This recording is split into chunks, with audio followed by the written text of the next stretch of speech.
Salut, dans cette étude de dessin d'après photo, je te montre comment donner de l'ambiance austère, vraiment impactante dans tes dessins.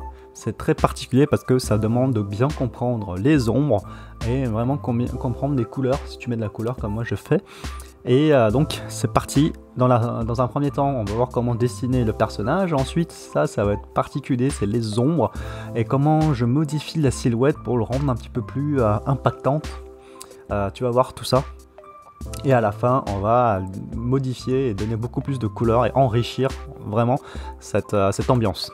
Donc la première partie c'est le dessin tout simple, tout bête. Ici tu vois un petit peu de jaune parce que en fait le stylo que j'ai a la couleur jaune, mais comme le jaune il est très léger, on le voit pas du tout. Ça c'est bien on va dire, mais pas bien pour la vidéo. Ça me permet de juste éviter de prendre de crayon, avoir un médium en plus quoi. Un médium c'est la technique que tu utilises. Ensuite tu vois, le plus important c'est au niveau de la silhouette. Ici j'ai décidé de faire la silhouette directement en violet parce que dans un dessin qui a une lumière, tu vois, qui a un éclairage particulier et dans un sens où on aime donner un caractère très sévère dans l'ambiance, moi j'aime bien dessiner vraiment très net la silhouette en premier, comme ça je sais où je vais, je sais où je dois pas y aller, tu vois, je suis sûr de la forme du visage que je veux. Et là tu le vois pas beaucoup, mais normalement la silhouette, j'ai mis beaucoup plus la mâchoire carrée pour le monsieur. Moi je préfère mettre la mâchoire carrée, ça donne un effet beaucoup plus agressif. Ça c'est mon style, mais tu vois qu'ici sur la photo de référence, le rendu ZBrush là, ou soit c'est une sculpture, une sculpture un peu réaliste quand même. La tête est plutôt triangulaire, réaliste mais triangulaire, et ce qui donne un côté vraiment austère.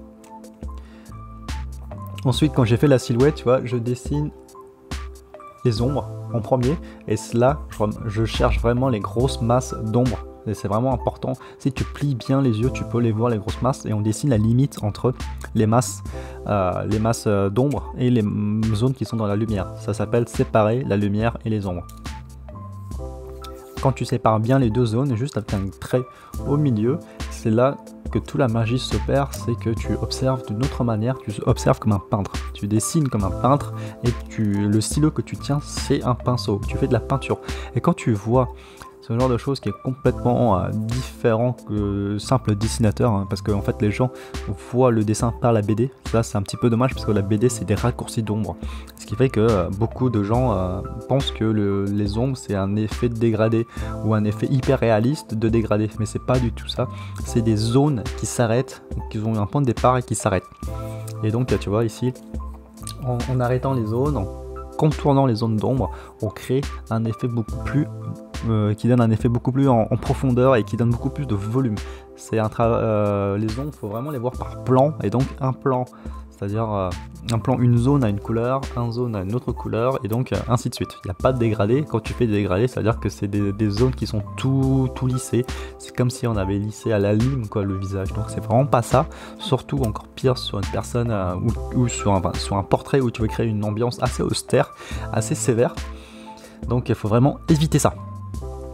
Tu vois, surtout au niveau du nez, avec l'ombre en dessous le nez, c'est une ombre portée, et en plus ça se diffuse, et ça crée vraiment un effet qui appuie l'ambiance. C'est vraiment magnifique.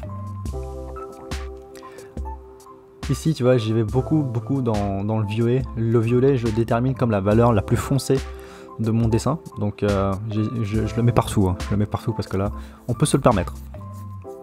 Donc évidemment, le violet correspond aux valeurs aussi les plus foncées de la photo. Souvent, généralement, tu vois, cette zone des yeux, elle se trouve dans l'ombre, on ne le voit pas. Et en fait, faut t'arriver aussi à observer cette ombre-là quand tu dessines un portrait. Et en fait, ça permet plus tard de plus facilement placer les yeux. Bon, ici, je ne dessine pas les yeux, mais si tu arrives à voir l'ombre au niveau des orbites, au niveau juste en dessous des sourcils, tu verras que c'est plus facile à placer les yeux ensuite après, parce que en fait placer une grosse masse c'est beaucoup plus facile que dessiner un œil, donc place la masse avant. Ensuite tu vois, je dessine pas mèche par mèche, je vois surtout dans la globalité, je vois surtout qu'il y a une ombre à droite, non, plutôt à gauche, Et ce qui fait que voilà, on fait juste un truc simple. Ensuite, j'interprète aussi qu'il a des cheveux blancs, donc je vais pas te donner une couleur à ses cheveux, ni à sa barbe, hein, à sa barbichette là. Je fais juste un petit, une petite zone violacée pour donner du volume à cette masse. Faut vraiment voir ça comme une masse. Ensuite, quelques petites mèches pour illustrer ses cheveux. Pas besoin de plus parce qu'on est dans un croquis qui dure moins de 20 minutes. Donc on va dire qu'on s'embête pas. C'est juste un croquis d'entraînement, un croquis de recherche, un croquis de test qui permet justement de progresser dans ces couleurs-là, le violet, le orange et dans le rose. J'ai rajouté du rose. Alors à partir de là, tu vois, les valeurs les plus foncées sont en violet et les valeurs les plus secondaires, beaucoup plus claires, sont en orange. Et tu vois, ce qui fait vraiment un effet vibrant entre le violet et le orange. Voilà. Après, faut pas trop abuser, en fait, faut rester dans une cohérence. Soit tu mets genre 50-60% de violet et ensuite tu mets juste 20% de orange. Si tu fais 50-50 de jaune, de violet et d'orange, ça va pas marcher. C'est tout un équilibre à chercher. Enfin, un équilibre, c'est pas vraiment un équilibre, mais un équilibre de beauté. C'est-à-dire que un équilibre de beauté n'est pas un équilibre de couleur. Tu vois, un déséquilibre, le bon déséquilibre de couleur va créer un équilibre dans la beauté de ton dessin. Et ça, c'est par expérience et par observation des plus grands maîtres. Et tu vois, au niveau du orange et du rose, je l'utilise pour accentuer un peu plus de volume et pour donner un effet beaucoup plus transitoire entre le violet et le orange. Entre le violet et l'orange et le blanc. Ensuite le rose, j'ai mis du rose sous sa mâchoire, en fait c'est pour créer une deuxième lumière. Ça fait un effet de deuxième lumière comme une lumière qui vient de derrière. Ça crée un effet de terreur. Souvent c'est utilisé comme ça. Ça s'appelle une rim light, mais ici c'est pas vraiment une rim light, mais c'est une lumière réfléchie des deux côtés, tu vois. Ensuite j'essaye de mettre le blanc moins fort en mettant beaucoup plus d'orange par dessus, mais sans trop en mettre, parce que la valeur principale ici c'est le violet avec un découlement vers le rose. Et tu vois, ça fait un effet de feu, tu vois, ça fait un effet de chaleur, tu vois, ça fait un regard très perçant qui te dit de t'abonner à cette chaîne, sinon il va s'énerver le vieux, tu vois, parce que voilà, si tu regardes cette vidéo, tu l'as appréciée, si tu t'abonnes pas, il y a quoi s'énerver, n'est-ce pas? Donc moi, je t'invite vraiment à t'abonner parce que je vais sortir plein de vidéos sur le dessin et la couleur, surtout la couleur sur les prochaines vidéos.